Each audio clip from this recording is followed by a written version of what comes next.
Do not sell your home until you can answer these 7 questions. If you don't know how to answer all 70 of these questions, it may not be the best time for you to sell your home, and it may be unreasonable for you to sell your home. So in this video, I'm going to be telling you the questions that you need to answer for yourself and what you need to do to make sure that you demand the most amount of money and make sure you're not making a bad decision at the end of the day. Guys, my name is Cody. If you don't know who I am, I'm one of the top producing agents here in Arkansas with eXp Realty. I help sellers demand the most amount of money and help buyers find the next best deal.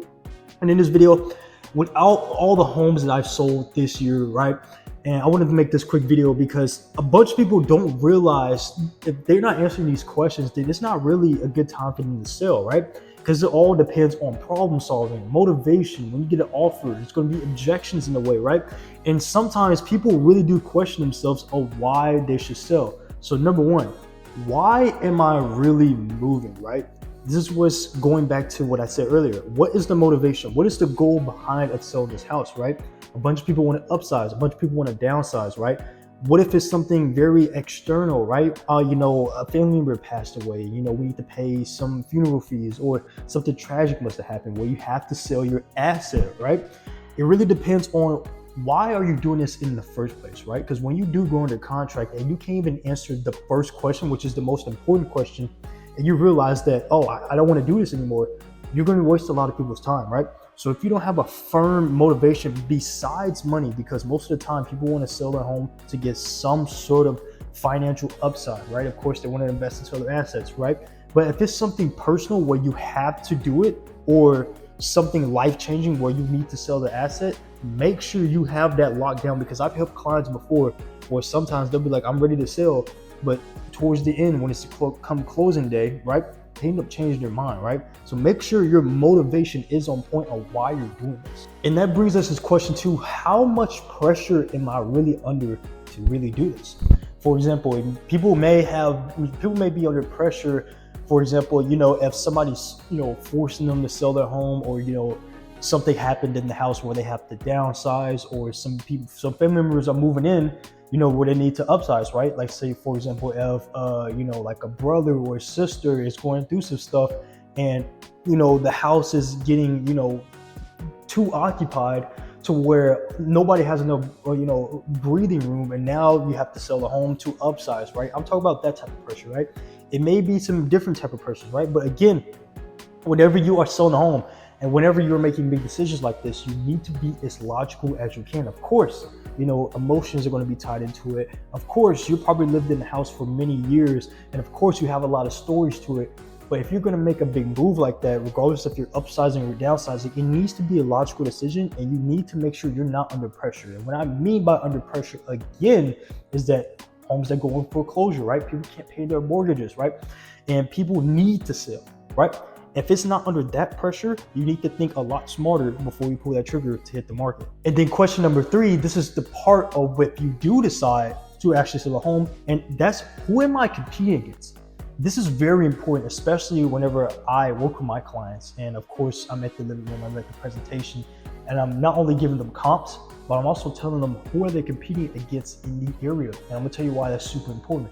Because if you decide to list your home and there's other properties in the same area, right, in the same neighborhood as you, and there's 2 or 3 other properties that are on the market, right? If you are a buyer and you are looking in that neighborhood, right, and of course I'm representing the seller, who are you going to go to first? Are you going to go to the house if we have it priced at $470, right? You have the other house that's priced at $480. You have the other house that's priced at $490.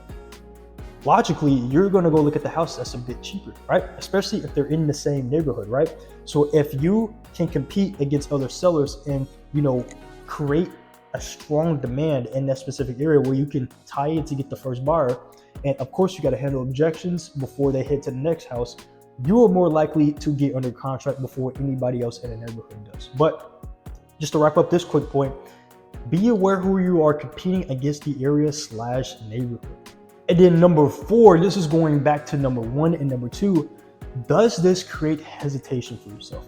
And I've worked with buyers and sellers who had a bunch of hesitations when it comes to buying a home, when it comes to selling a home, where people are thinking, Is this the right idea? Am I making the right move? Do I really need a bigger house? Do I really need a smaller house, right? If you're having those thoughts, and of course I tell people, sometimes to sleep on it, right? If you sleep on it and you're still thinking about, okay, this really needs to happen, of course, it makes sense for you to pull the trigger, right? Something must have happened for you to upsize or downsize. But if you sleep on it and you kind of forget and you're not really hesitating on it, that's just a random feeling that you were just feeling for one day. And at the end of the day, you don't really need it, right? So this one's just kind of straightforward to the point.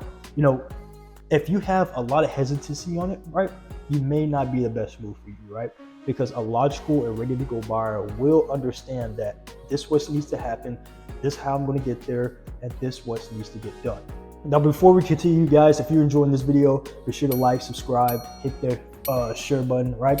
And if you're a seller looking to possibly make a move and you want to demand the most amount of money, or at least want to plan out to see what the market's doing now or what the market can be doing 12 months from now, click that Zoom call link in the description below. Book a free consultation call, see what the market's doing now, see what we can do in the future, or unless you are ready to go now, I'm here to help you demand the most money. Question number 5, this is going back to when you are on the market. What does the buyer feel when they walk into your property, right? Guys, for example, I bought my first house, I'm still getting some furniture in here. That's why you kind of hear echo. But when I first walked into this property, I knew that I liked the modern black and white, marble granite countertops, right? It was my thing, right? This is why I chose this house. When I walked in here, I loved the high ceilings. It created a vision for me to what I look like, with this open living room, what I look like working in my office, right? It created that feeling of like, okay, I can picture myself living here. I can picture myself doing these things, right? You need to have the same thing when you list your house. Can you create an emotion when buyers walk through the property? What do I mean by creating emotion, right? Can you create them to picture themselves living there? And this is going a long way, especially when you have staged houses, regardless if it's virtual, regardless if it's actual set staging, right? Create an emotion. What do people feel like when they walk through your property, right? A best way to do this before you hit the market, have like a family member, have like a family friend or somebody walk through the house, and of course, clean it up, of course, make it look like you're on the market, have them walk through the property and have them honestly give you feedback. Once you get that honest feedback, you're going to realize what every buyer is going to imagine themselves walking through the property. So you want to make sure that the buyers feel some type of emotion and make sure that they picture themselves living. Question number 6, am I seeing this through a homeowner's lens or am I seeing this through a seller's lens? There's the difference between two of them, right? Number one, with the homeowner, you're going to think that your house is better than everybody else's. You're going to think that nothing is wrong with your house whatsoever. You're going to even think that your house is way more than the competition that's in the area, right? Which is the wrong way to think, right? You need to think how a seller is going to think, right? A seller wants to demand the most amount of money. A seller understands that people are going to try to lowball them to try to get their house for less than what it's worth. They're trying to get their house for literally nothing, right? And of course, with an aggressive listing agent, that's not going to happen.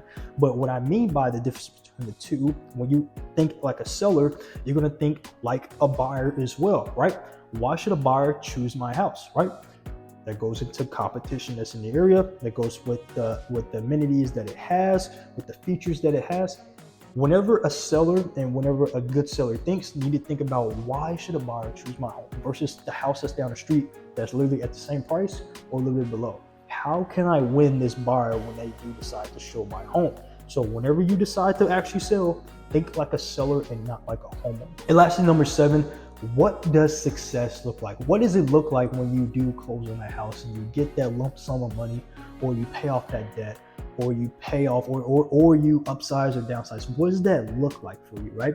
Now, what I mean by this point is that, number one, why are we doing this? Which is the first point, and the second point, right? Why are we doing this? And what does getting across the bridge actually look like, right? When we do cross that bridge, are you satisfied? Are you happy with the results that you've gotten? Have you, just going back to what I mean by you need to be more logical instead of emotional, right?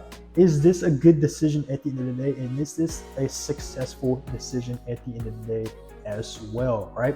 So whenever you're having all these factors, whenever you're thinking about how to emotionally sell the buyer, how to logically think throughout this whole process, how to compete with people, When you finally succeed, was it the best decision that you made? Are you satisfied with your decision? Make sure you have no regrets whatsoever.